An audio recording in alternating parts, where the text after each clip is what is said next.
Now recording from deep within the bowels of Castillo de Metal, located in the barren wasteland of South Broadripple. Three heavy metal degenerates doing their best to put sentences together and discuss all that is hard rock and heavy metal. The Stone and Steel Cast.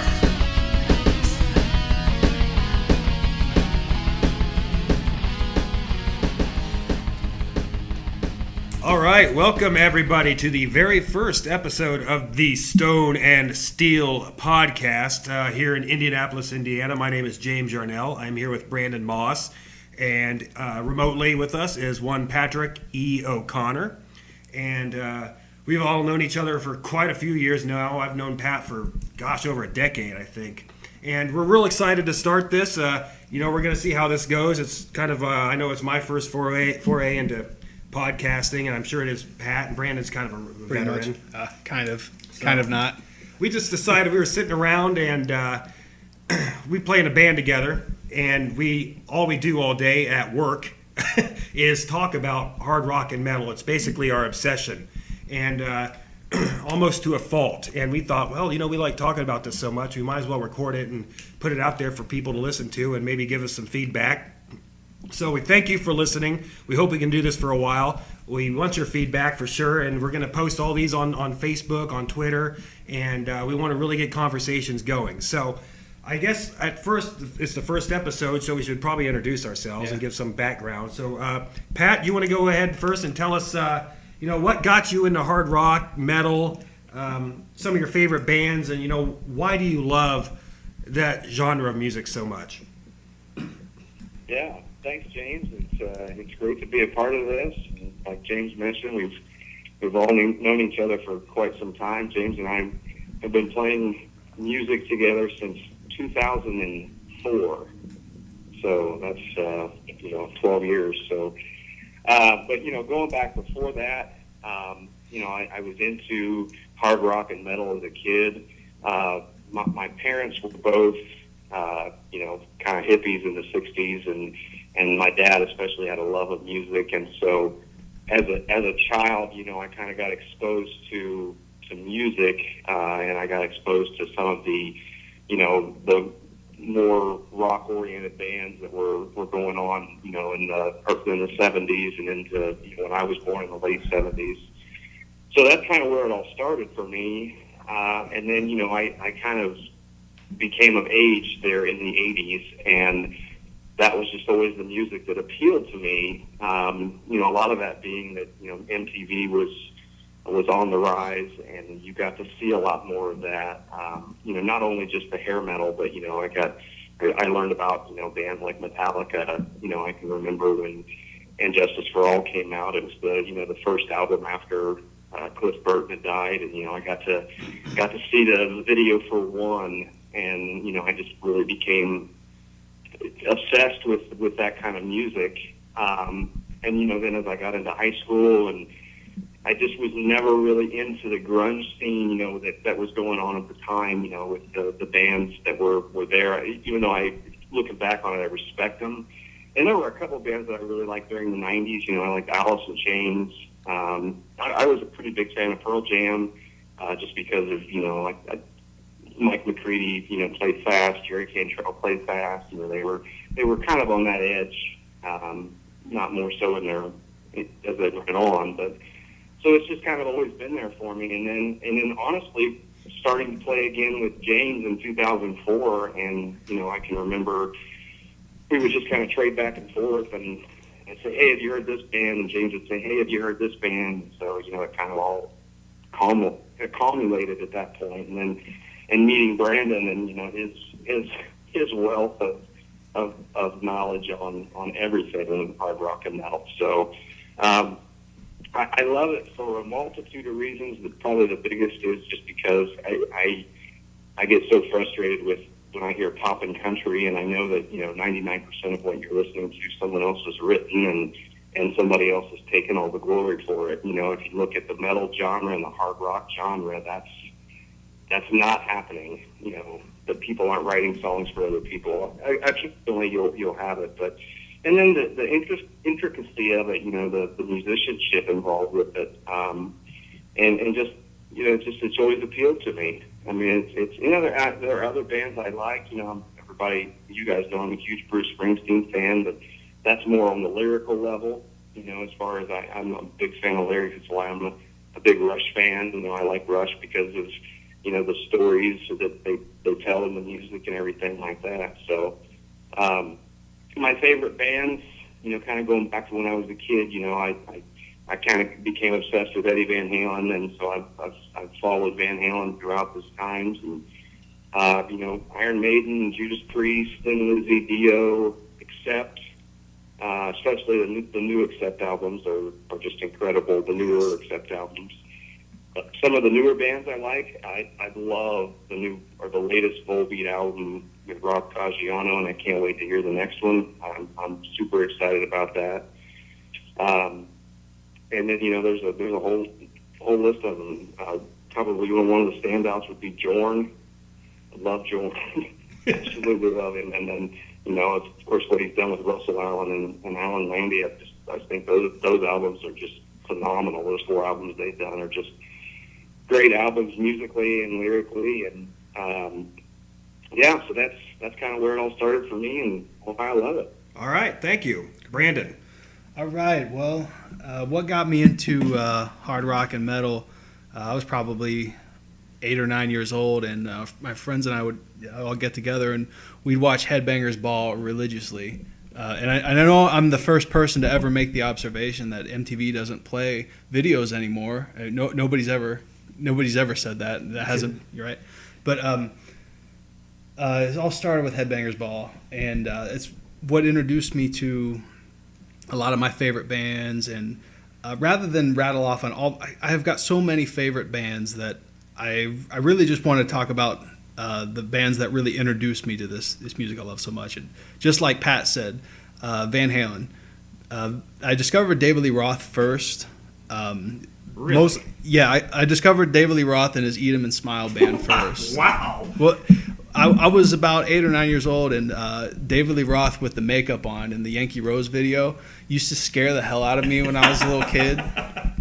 My dad had this promo tape of I don't know, it was like Columbia House or whatever, but Sure. it had a bunch of promotional videos with all like David Lee Roth's like first 4 singles or something, but it had Yankee Rose and Going Crazy, and my sister, she'd run around the house with me chasing me with that video cover just because it had David Lee Roth with the makeup on. It used to scare the living hell out of me. But it wasn't until I was about 8 or 9 years old that I was actually like, okay, I'm going to check this out and see what it's all about. And I loved it. I instantly was drawn into not just him and how entertaining he is as a front man, but the Eat 'Em and Smile band and Steve Vai as a guitarist, just really, really cool. Him, Billy Sheehan, Greg Bissonette, this all-star band, right? Well, as I'm watching Headbangers Ball, a couple years later, I see the video for Panama come on, and I'm like, I know that's not Steve Vai because it's completely different. He sounds different. He plays different. And I was like, oh, so this is Van Halen. Oh, all right. So I got into this, and I just want to own every album he's got, and it made me want to play guitar. In the first few albums I got into were both the Sammy and Dave albums, so I kind of loved them both equally. I really didn't care. Gary Newman and the Cars could be singing for them, not Gary Sharon, and I would still go see them just because I want to go see Eddie play. But of course, Sam and Dave are the two main guys in that band. People lean more towards Dave, obviously, but I love them both equally. Right. But getting to another band that was really in heavy rotation back in the early 90s was Aerosmith. One of the first full-length album I ever owned was Get a Grip. And I loved all the videos. You had Living on the Edge, Crying, Amazing, and got probably at least 2 or 3 others. But Steven Tyler, Joe Perry, they're just definitive rock icons. Your voice and your guitar player, and you'll see like in the other bands I'm going to name, you'll see a pattern. Like you had that with Van Halen. You had David Lee Roth and Eddie Van Halen. This strong vocal presence, strong guitar presence. It just seems like a hard rock staple. The other band I got heavily into, thanks to Beavis and Butthead, was AC/DC. Another band that's got a vocalist everybody can know and imitate. Well, not always well. Not always well, right? But heavy guitars and vocals that are so cool that it doesn't matter that you can't understand what he's saying. It just sounds like what rock and roll should be, right? Megadeth, another band with really cool videos, heavily rotated in the early '90s MTV. Cool voice, backed up by cool guitars. It was really easy for me to get into them. And not to pick a stock choice in your favorite bands, but after I got into these guys, I knew the name Led Zeppelin, and I thought, well, okay, let's see what they're all about. I mean, they can't be as good as the other bands I just named, right? Well, not true. After I got into them, I realized, wow, that's where all these other bands kind of got it, especially Van Halen. Like you can't picture what Van Halen would be like without there being a Led Zeppelin, especially Alex Van Halen, with the way he plays and the groove and whatnot. So those were the first bands that really, changed my life forever, and maybe I'm just obsessed with this music. And why do I love it? It inspires me. Being a guitar player, it inspires me to make music. It's basically the soundtrack of our lives, and there's so many great memories attached to this music and this band or this song or this album. So I think that's why we love it so much, is that we can always go back to it. All right. Well, that's very well said. I completely agree with you on those. For me, growing up, kind of like what Pat said, my mom and dad were very much products of the '60s. So growing up as a little kid, I was always listening to what they were listening to. So it was, oldies, I guess it would be, of the '60s and stuff. And I always liked it. There were songs on that they listened to that I could tell that I was a fan of, songs I didn't really care for. But the songs that I really liked, I stuck with me, and I would obsess over them, sing them all the time. And these are songs like Mamas and the Papas and band groups like that. I didn't really start getting into rock and roll until later in high school, and the band that got me into it, honestly, that I guess broke down the barrier was AC/DC. And the song that did it was a little-known track called "You Shook Me All Night Long." Yeah. I heard that, and I was, man, that's catchy, sounds great. I loved it. My mom and dad were never into the hard rock stuff. My dad actually, although I will say his favorite band is Foghat, which I do love them. But I got into AC/DC and listened to them. I wore out Back in Black. And I think we all pretty much started with Back in Black. I think everybody on this planet has. That's why it's the second biggest seller behind Thriller. But and another band that's really got me into the scene was I went and saw Kiss on their farewell tour in 1990. So the first farewell tour. The first one. It would have been 96. 98? Yeah, 90, I can't remember. I think it was 98. I should know that. But I wasn't a big Kiss fan. Farewell tour went on for quite some time, so that's probably about right. Yeah. I wasn't a big Kiss fan when I went to see them. I only saw the pictures of them on TV. And my buddy and I were in high school. We drove down to see them at Deer Creek, and I was just blown away. And I remember seeing these gods up there and thinking, I want to do that. That's what I should be doing. So ever since then, it really got me into that. I wanted to explore new bands and find out what else is out there. And when I finally met my friends, our mutual friend JD and Pat in college, that really opened the floodgates to all kinds of new stuff. Before that, I didn't really know anybody that was into music like that. Most of the time through college, it was just me. I would be blaring Kiss Alive 3 out my dorm windows. Alive 3. I like that you said Alive 3. Not 1, not 2, Alive 3. Yes, that's more hardcore. Yeah, oh yeah. Out the dorm windows, and people would look at me like, what the hell is this? And I was the only one that really liked it. And when I met JD and Pat, I finally met people I could relate to. Yeah. So some of my favorite bands are like the ones I just mentioned. I love Iron Maiden, Judas Priest, the classic ones. Like Pat mentioned, Volbeat. I love those guys. Megadeth. It's like you said, it's so hard to pick your favorite bands because there's so many out there, and there's so many things to love about each one. And I guess one of the big reasons I love rock and metal so much, to me, it's like I can't remember. There's a candy bar commercial that it says when you eat it, it takes you like on a 5-minute vacation or something. To me, that's what it kind of is. Like when you listen to these songs, wherever you are, it's just kind of taking a break, making a small mini party or something, and it takes you out of your life or what you're doing right now, and it's to me, it just puts you in a good mood for the most part. And even though some of the songs, metal songs, can be kind of angry, to me, it just arouses feelings, and I don't know, it's something that I think about all the time, and it's truly an obsession. So that's why I'm so excited to do this.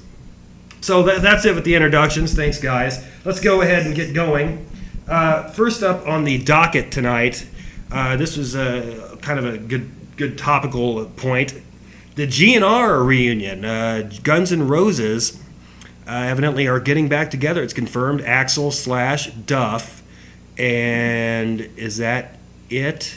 I think it's a mix of the original lineup and the current lineup. Okay. As in the past 10 years, I guess. Okay. Lineup. So, real quick, I guess we'll get your take on it. Pat, GNR reunion, take it or leave it? Well, let me confirm a couple things real quick. No Dizzy Reed, right? Wait, no, Dizzy Reed's in. Is he? I think so. Okay, so He's been part of the band since the Use Your Illusion albums.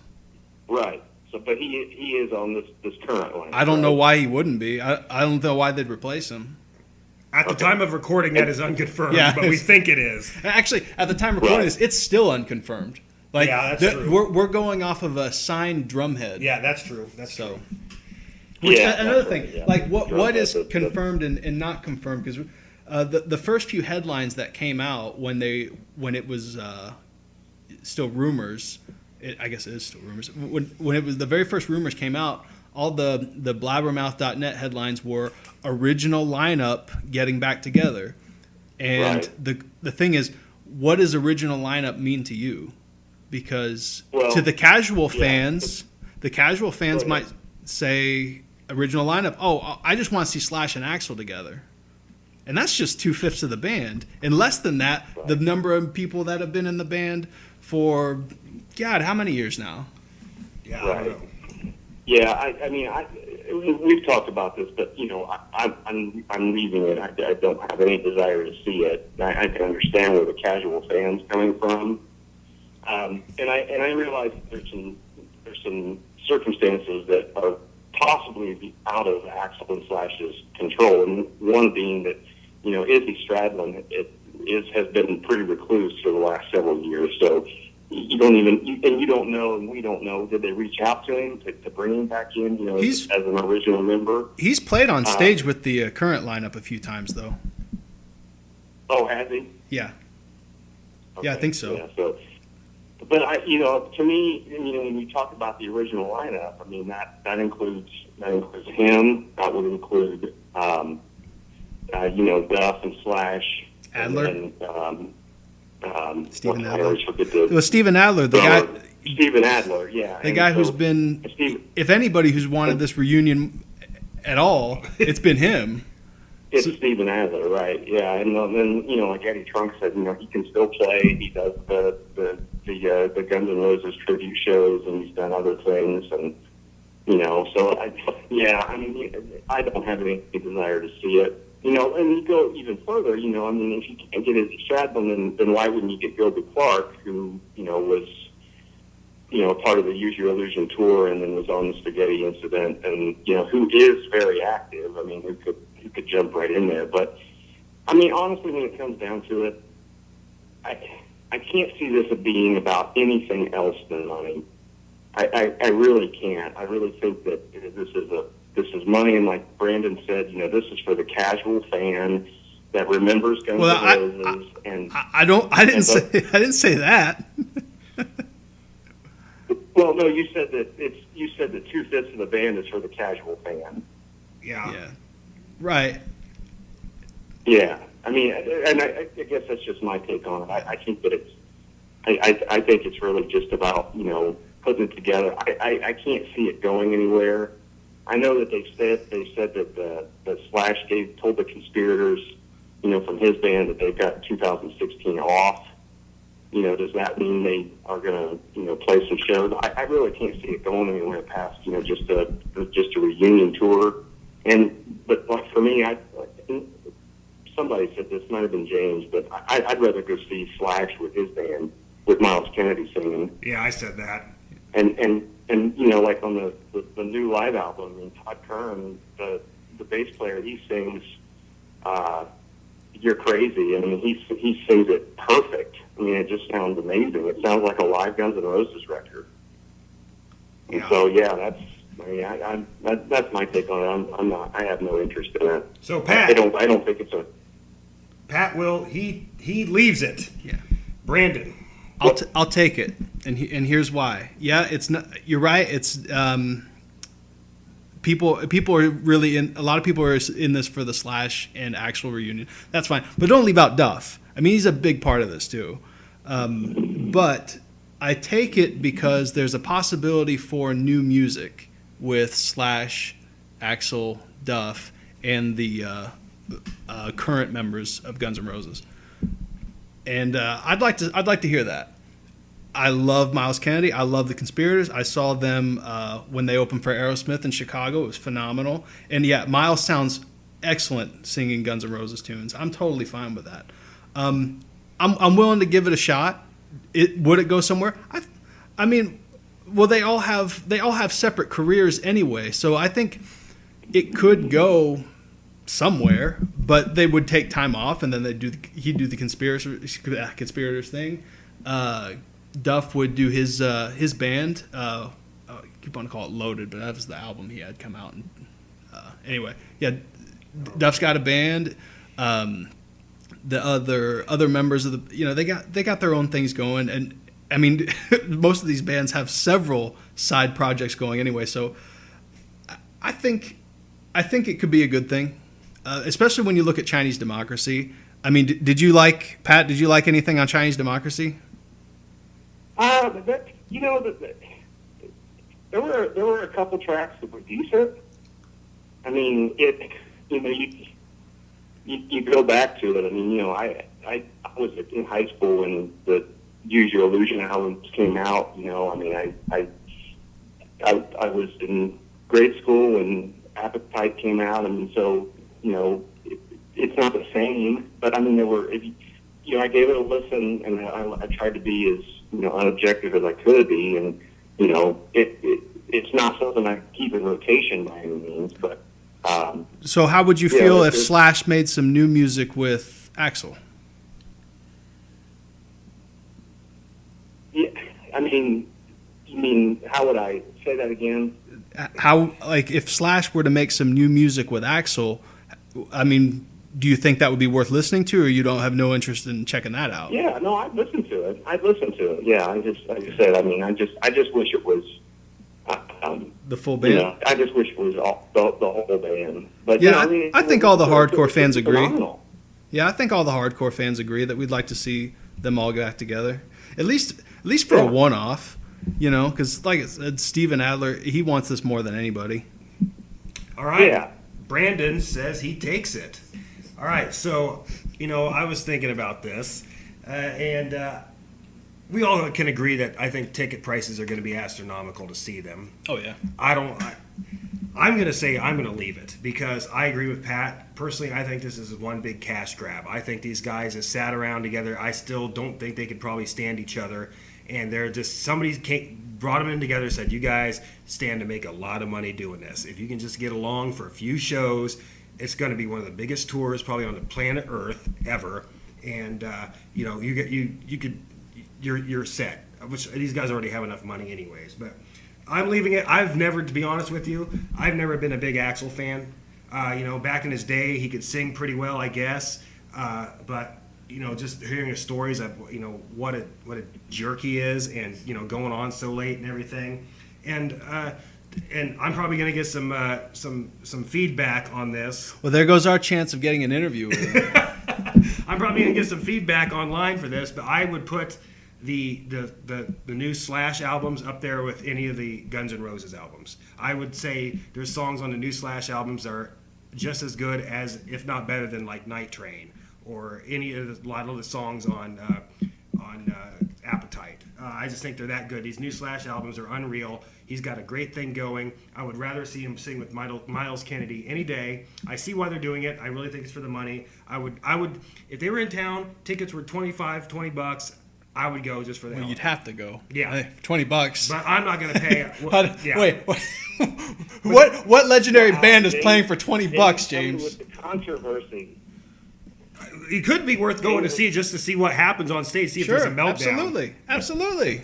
Okay, so Pat leaves it. Brandon takes it. James leaves it. Moving on. This is very topical as well. This has just happened within the last few days. We'll make this one kind of quick because we're running kind of long. But AC/DC is in the news again.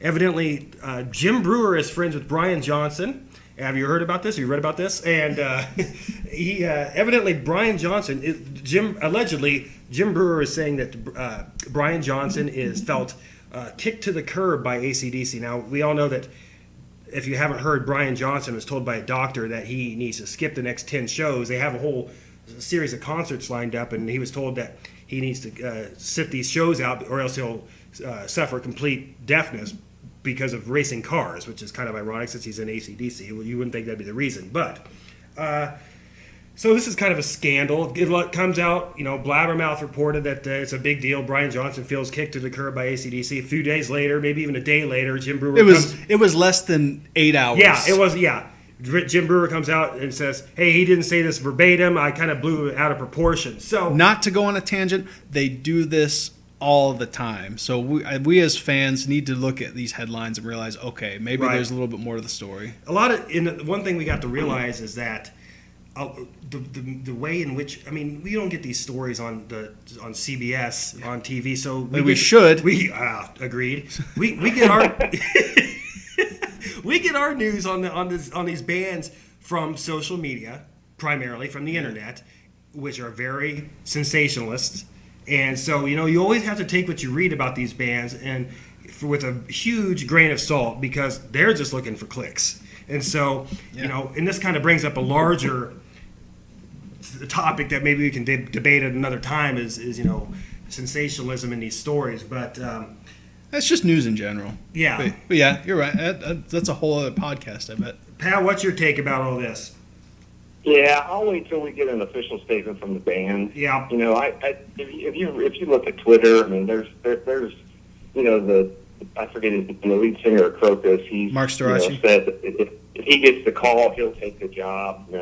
People are asking Tim Owens if he wants the gig, and really, like I said, it's like Brandon said, it's for Blabbermouth. It's all about the clicks. Yeah, they're just wanting views on the page, and it's the spark of controversy.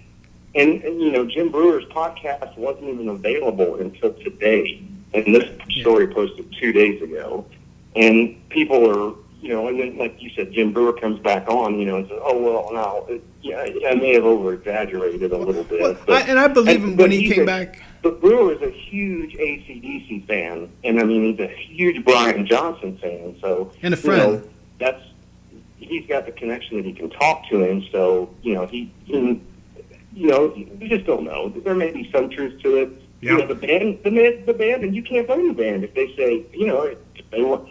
Malcolm hasn't been able to tour for how long, and they've gone on without him. It's similar in my regard, and at least the way I look at it, I think it is. I can't fault Brewer because I believe him when he says he was just speaking as a fan and a friend, and I don't think he meant that stuff to be twisted like it was, or at least pushed to the extreme like it was, because I know he wants to see Brian play, sure. But they always take one blurb and then make a headline out of it, and then everybody jumps on it. Yeah. What are you gonna do? I agree. So we all wish Brian Johnson the best. We hope he, is able to tour again. But honestly, guys, I think I love AC/DC, Yeah. but I think it's about time for them to call it a day. I don't want that to be the case. I want them to keep playing. I would buy more albums if they made more albums. Yeah. Oh yeah. I bought the last one. I bought the one before that. Yeah. The one before that. And Yeah. if you're an AC/DC fan, you know what you're getting. This is the sad reality though is the guys, our heroes, are getting older, and time waits for no man. And it's Oh yeah. it's How many deaths have we had in the last 3 months? Yeah, 2016 Yeah. has been brutal. So, anyways, best of luck to them. We hope they get out on the road, and if they get a replacement singer, we'll see how that goes. But we'll be watching the news sites with a skeptic eye, and we'll see what happens. All right, moving along. Iron Maiden. Iron Maiden is deep into their Book of Souls World Tour. Actually, Ed Force One, the new Ed Force One jumbo jet, was damaged recently from some kind of clown shoes operation. Something broke. I don't know. Fortunately, the band's okay. Everybody's okay. They're going to be able to tour as scheduled. But I don't know. The tour seems to be going well. The fans seem to be embracing it from pictures I see. Of course, these guys will sell out anywhere they go.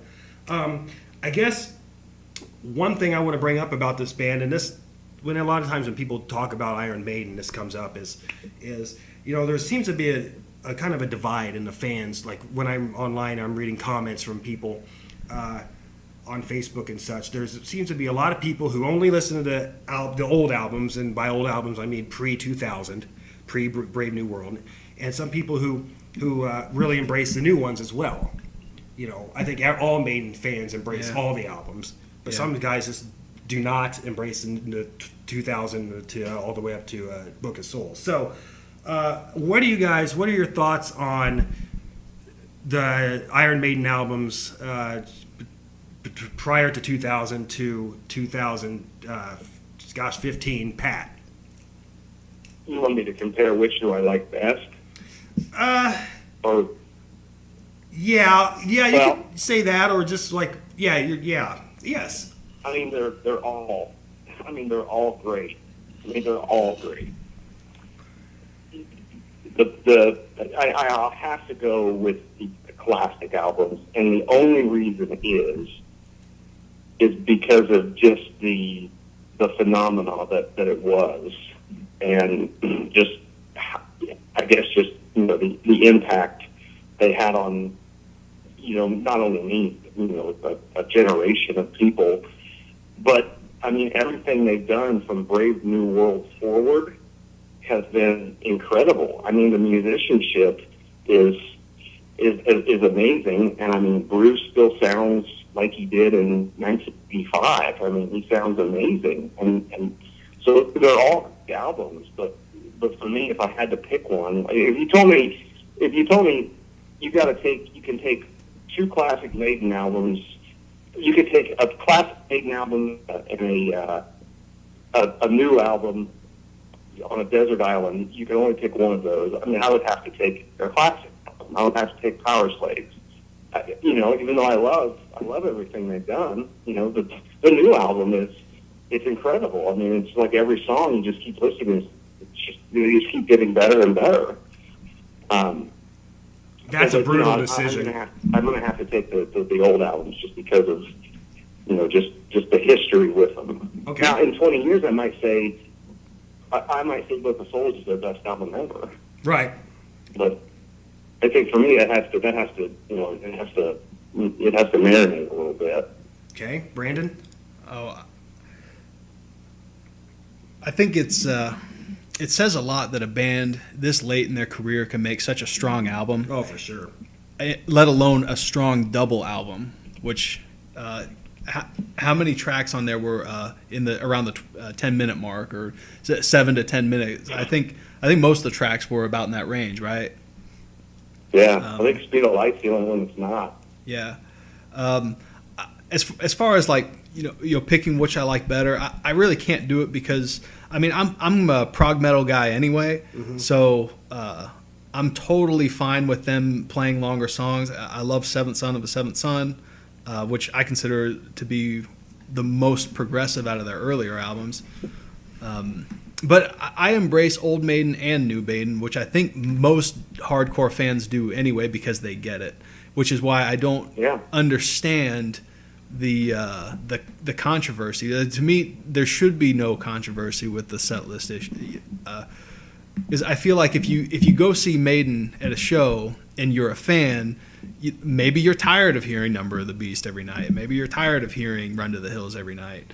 When I go see them, I get excited when I hear, oh, they haven't played this. Or when I saw them on the Final Frontier tour, and I loved hearing those songs that I hadn't seen before. Well, that takes us, I guess, to our next point under Iron Maiden. Like in the past, there's been controversies. People have gotten really kind of pissed at the band for playing not always playing the hits, and there's especially in America. Yeah. And what I've learned is that Maiden, has kind of done this thing where they tour and they play a set list that's very heavy on the new album. Then they take a tour and play a set list that's very heavy on the classic stuff, and then they alternate.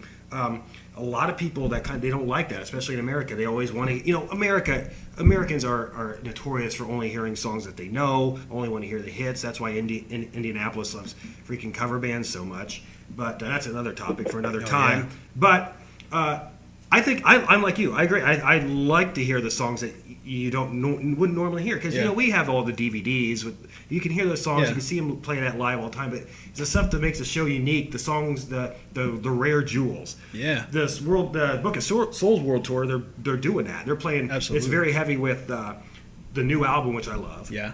But they're also playing a bunch of songs that you haven't heard. So that's very exciting. You're playing Children of the Damned. I don't know when the last time they played that. Oh God, what, probably 80, 85 maybe? Yeah, I don't know. But I know Pat and I are going to go see him next month in Chicago. We can't wait for that. So. Nice. I will say though, I can understand somebody getting mad. In 2007, when they were touring with Matter of Life and Death, Maiden played that entire album, which is a very long album, front to back. Starting, the first song was the first song of the album, and they played it, and I think they maybe played 2 classic albums. I can kind of understand some frustration behind that. If it's your first Maiden show, I guess so. I can understand. That's what I was going to say. Yeah, if it was your first show, then I can see you being frustrated with it. Absolutely. Yeah. However, in this day and age on the internet, we all can go online and see the set list before we go to the show. Yeah. We should educate ourselves, see what they're playing, and make a decision as far as that's concerned. Because tickets are cheap. Do your homework, people. Find out what the band's playing. Make a decision on that. Go see them anyways, in my opinion. Yeah, no kidding. And buy the album. What else are you gonna go see? All right, moving along. Do you want to add something, Pat? No, I was going to add one thing. There was something that was pretty special, even though we, seen it on DVD, or you can, click YouTube on it. But watching them play Moonchild on the last tour when we saw them in Nashville. Yes, they opened with it. It was pretty phenomenal. It was. That's all I had. Best show ever. Best concert ever. All right, moving along. Another band, not a new band. That band that has a new album out, Anthrax. We are all fans of. New album, For All Kings, is just out not too long ago. Amazon bestseller too. Amazon bestseller. Thank you for that. It's a great album. I love it. I love the last one, and I got to be honest with you. I've never been a big Anthrax fan up until the last 2 albums. I've heard them. I respect them, but I was never like. I want to go and listen to Anthrax. I know that they have some classic thrash. Sure. But I know Brandon, you're a big fan of their older stuff. Never I'm really I'm a fan of all their stuff. Right, as well as the new stuff. But I was never a big fan of the older stuff. These last 2 albums, I know Pat agrees with me, I think are the best things that they've ever done. Even a lot of hardcore Thrax fans would agree. Really? That like these, again, another band late in their career, putting out some of the best music they've ever made. Yep. I agree. I think the last 2 albums are among their best. Pat, I know you're a huge fan of the last album, Worship Music. How do you feel about For All Kings? It's right up there. Like I think James and you and I had talked. I was concerned about the departure of Caggiano. Yeah. Because listening to that album, I kind of felt like that was why that album was so good, and then hearing Rob on the Volbeat record, and then I of course, I was excited about it, but I wasn't sure. But then when I heard the single for Breathing Lightning, I was like, I cannot wait for this album now, especially if it's anything as good as that. That single is so good. I mean, it's so good. It's so well written. It's just the way it's put together. Like Brandon had mentioned, it's kind of got that. The song remains the same. Yeah, it's got a song remains the same kind of vibe to it in the drums. Yeah, that real pounding beat at the beginning of the song, but I'm very impressed with it. I mean, and yeah, I think it's the best two records they've done, and we could speculate on why, but does maturity have anything to do with it as they've gotten older and they've kind of all mellowed out, and, they've gotten back together with Joey, and I don't know what the reason is, but I hope it continues for years to come because they're just. I do too, but just for the record, the album before Worship Music, We've Come for You All, that's a great album too, and Caggiano's on that as well. But that's not Belladonna singing, that's John Bush. Yeah, right. Caggiano, I mean, he's been a part of the band for quite some time. Like he wasn't really just in for worship music, even though he had a lot. Yeah. He's been a part of the band for, I think, since I want to say at least since like 9/11 and whatnot. I know he was in the band. Yeah, I looked it up. I think it's like 2000 or 2001. Yeah. Wow. Yeah, he's been in the band for a long time. Yeah. I had no idea. Yeah. See, you learn stuff new stuff right. here, folks, on the Stone and Steel podcast. Yeah. The guitar player they got now from Shadow's Fall, John Donay, he's great. Like I'm completely happy with him being in the band, and I love Caggiano, and I think I can't speak for them, hell, but I think they left on good terms, which is good. I think I saw a photo of them all recently, and they all seem to be buddies. But who knows? You talking about with Caggiano? Yeah. Yeah, he tweeted out their album the day it came out and said like, "Go buy For All Kings," and they did some shows together on last year. And with Thrax and Volbeat, he posted some videos on Instagram of like watching from this. He goes, "This is," and this is weird, but he's right there, and watching the show from the side of the stage. So I think he just kind of wanted to move on musically because I know he's involved in a lot of other stuff. He's big into production and everything like that. Right. So Belladonna's still really belting it intelligent out too, guy. though. Yeah. Like the album, Belladonna sounds so great. It sounded great on the last album, but on this one, it's absolutely so well done. All right. So speaking of Anthrax, also they have released recently a brutal new music video for Blood Eagle Wings, depicting a very.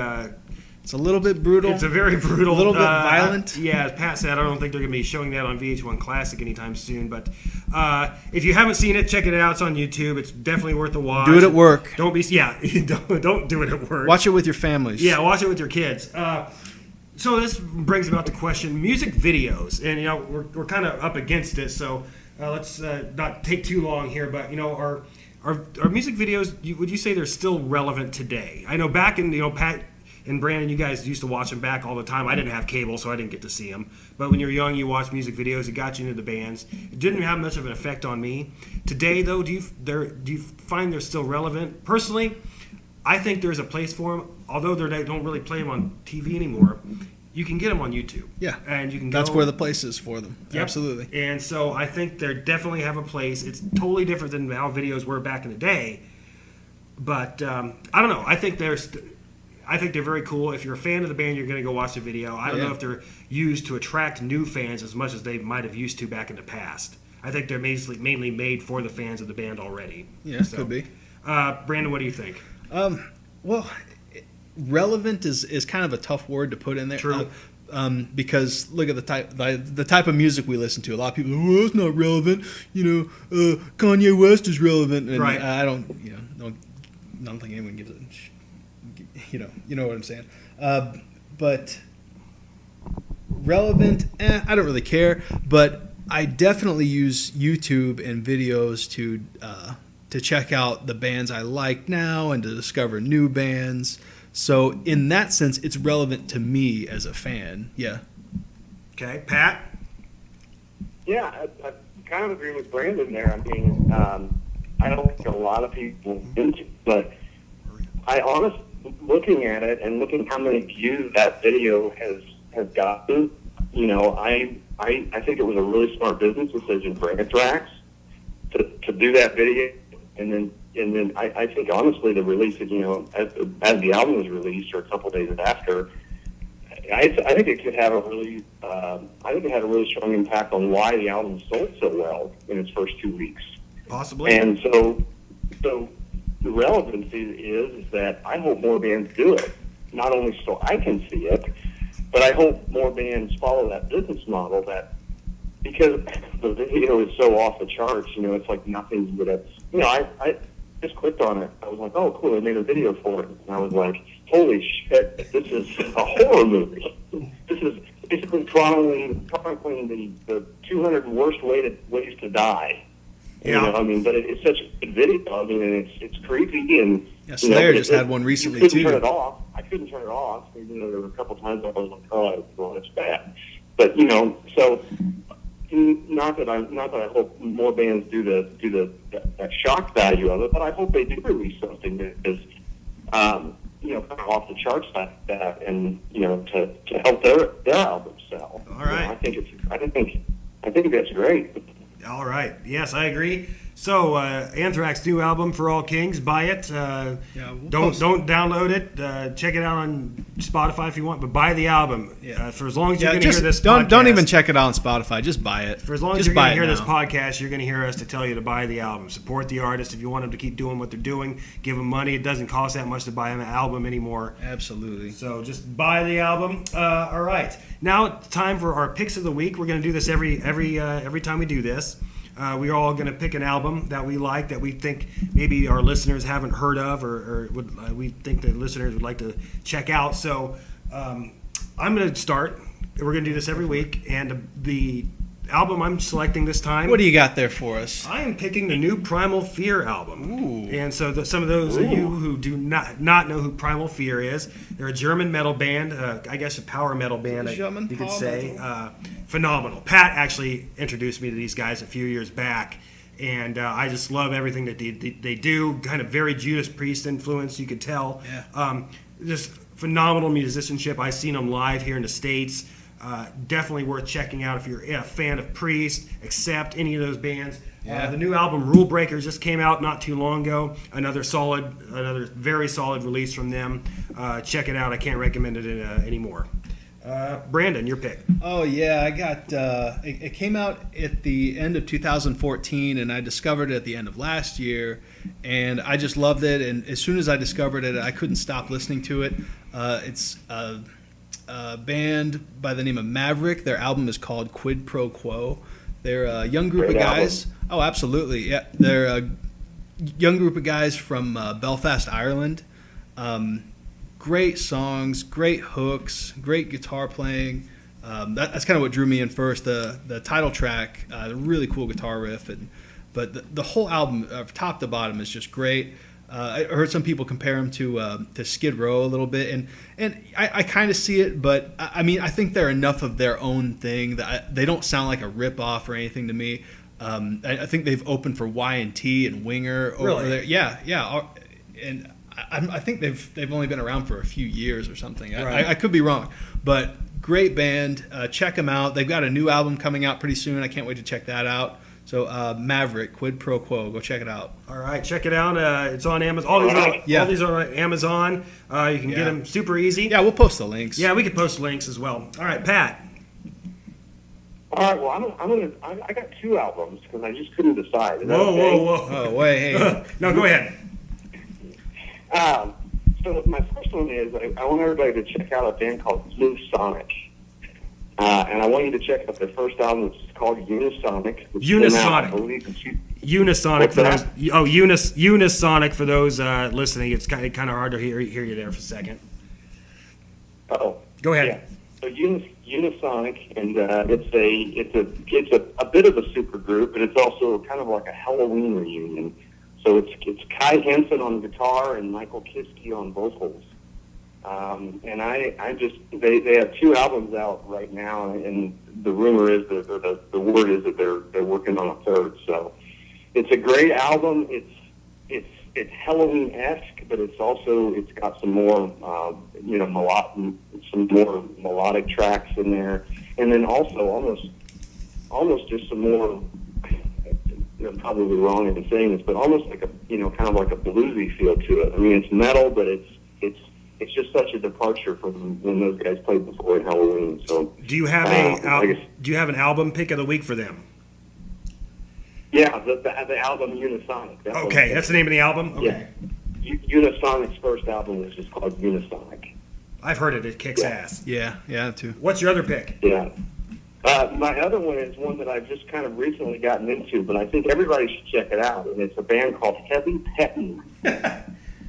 And they were New wave of traditional heavy metal. Started back in 1984. They're from Glasgow, Scotland. And their first album was, 1983. It's Lettin' Loose.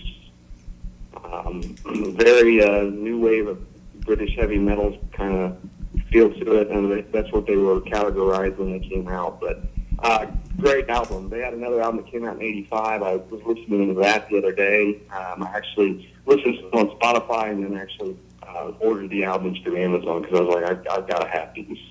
Nice. So those are mine too. So okay, I cheated. I had 2 this week. All right, that's fine. Hey, we don't follow rules around here. So James with Primal Fear Rule Breaker, Brandon with Maverick Quid Pro Quo, and Pat had 2 Unisonic by Unisonic and Let Me Loose by Heavy Pettin'. All right, and that brings us Lettin' Loose, James. Lettin' Loose. Lettin' Loose.